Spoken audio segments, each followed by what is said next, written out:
effect of gravity on liquids is much more than gas. So this change will be more profound in the basal areas of the lung for liquid than apex. There will be much more Q at the base than V. First, let's revise. When you compare both of them together, let's lump them together. Q and V are brothers.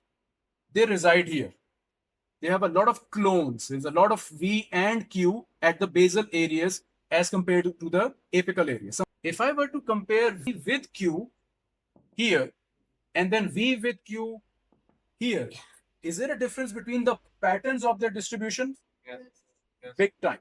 Because gravity tends to affect fluids more than air. The Q's at the bottom of the lung will be much higher than the V's. Now we are talking about the region.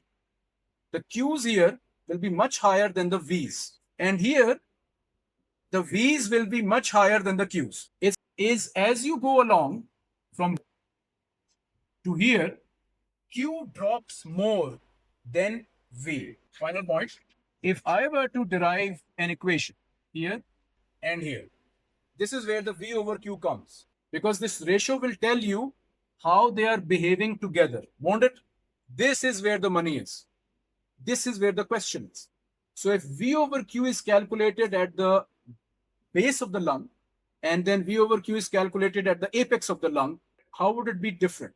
It approaches zero somewhere at the most basic basal level of the base of the lung. So maybe right here, the V over Q may approach zero.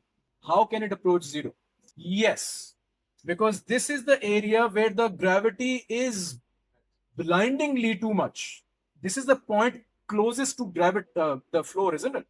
As compared to this point, which is farthest away from the floor or from gravity point of view. So the gravity would be really harsh here. So the Q will be too much as compared to V. It will always decrease the value of the ratio. It's mathematics. Now, what is this sign? Infinity.